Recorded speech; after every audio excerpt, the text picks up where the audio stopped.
ትግራይ ውስጥ እየተፈጠረ ያለው ነገር በጣም ያሳዝናል። ሰላም አዶና ይባላለሁ። የ26 ዓመት ወጣት ነኝ። የተወለድኩት መቀሌ። ትግርኛ በደንብ ጥርት አድርጌ ማውራት እችላለሁ። ከትግራይ ጋር ለየት ያለ ግንኙነት አለኝ። የመጣሁበት የሚያኮራኝ ወጣት ነኝ። የመጣሁበት የማድረሳ ወጣት ነኝ። ባይገርማችሁ ይህ ዓመት እየጠበቅኩት የነበረው አንድ ትልቅ ነገር አለ። አሸንዳ ማለት ከበዓል በላይ ነው። አሸንዳ ማለት ብዙ የትግራይ ተወላጆች አብረው ሴሌብሬት የሚያደርጉት ትልቅ የህፃንነት ትውስታችን ነው። አሸንዳ በጣም እየጠበቅኩት ነበር። እስካሁንም ነገሮች ሰላም ይሆናሉ ብዬ ጠብቄም ነበር። የትግራይ ወጣቶች በጣም ያሳዝኑኛል። ምክንያቱም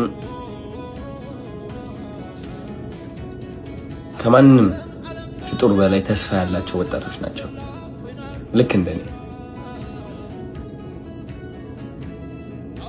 ያለፈው ዓመት አሸንዳ ስመለስ ወደ መቀሌ የተሰማኝ ስሜት ምን እንደሆነ ልንገራችሁ። አብዛኛው ወጣት ምን ያህል እየሞከረ እንዳለ፣ ምን ያህል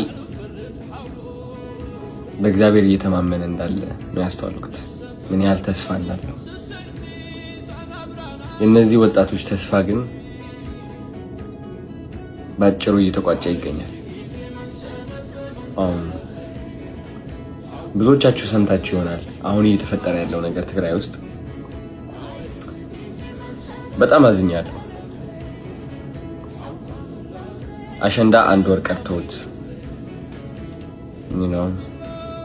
እኔ የጠበቅኩት ትግራይን ከፍ ማድረግ አለብኝ፣ ወጣቱን ማነቃቃት አለብኝ ነበር። ግን በዚህ ሰዓት እንደዚህ አይነት ነገር ያጋጥመኛል ብዬ አላሰብኩኝም። ከብዶኛል ለራሴ።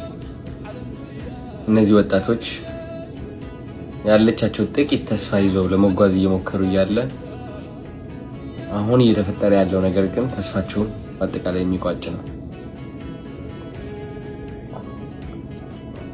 ውጊያ የእነዚህ ወጣቶች ጠላት ነው። አይናቸው ስመለከት፣ ፊታቸው ስመለከት ጀግንነት ይታየኛል። እነዚህ ወጣቶች ውስጥ ጀግንነት አያለው። ግን የማየው ጀግንነት የውጊያ ጀግንነት አይደለም። የማየው ጀግንነት የተስፋ ጀግንነት ነው። የሰላም ጀግንነት ነው። የመለወጥ ጀግንነት ነው። እነዚህ ወጣቶች ውጊያ መግባት አለባቸው ብዬ አላስብም፣ አላምንም።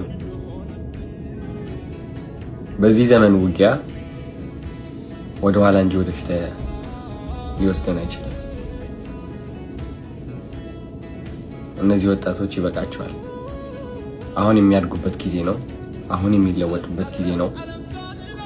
እኔም እነሱን ለማስተማር፣ ወጣቶቹን ለማነቃቃት ራሴን በጣም ሳዘጋጅ ነበረ። በተቻለኝ አቅም እንዴት አድርጌ እነዚህ ወጣቶችን ተስፋቸው ላስቀጥለው፣ እንዴት በራስ መተማመናቸው እንደገና እንዲመልሱ ላግዛቸው፣ እንዴት ቀና ብለው እንዲሄዱ ላግዛቸው፣ እንዴት ውስጣቸው ላይ ያለው ፍርሃት ለመቅረፍ ልሞክር። እነሱ ያለፉትን ነገር ባላልፍም ግን ልክ እንደ አንድ ወንድማቸው እረዳቸዋለሁ። ይህ ውጊያ ጓደኞች ያጣሁበት ውጊያ ነው። ይህ ውጊያ ወንድሞችን ያጣሁበት ውጊያ ነው። እመኑ። እንዲደገም ግን አልፈቅድም። ያመኛል በጣም። ታሪክ መደገም የለበትም። ከፍ ብለን መገኘት አለብን ከታሪካችን። ከፍ ብለን መገኘት አለብን። መስተካከል አለብን። በጣም ይህ መልእክት ለኢትዮጵያውያን ይሁን፣ ለሁላችሁም። ትግራይ ስትባል መሬት የምትመስላችሁ ከሆነ ተሳስታችኋል። ትግራይ ስትባል ብሔር የሚመስላችሁ ከሆነ ተሳስታችኋል። ትግራይ ከዛ በላይ ነች። ትግራይ ማለት ኢትዮጵያ ነች። ኢትዮጵያ ማለት ደግሞ ድንበር አይደለችም። ኢትዮጵያ ማለት ብሔር አይደለችም። ኢትዮጵያ ማለት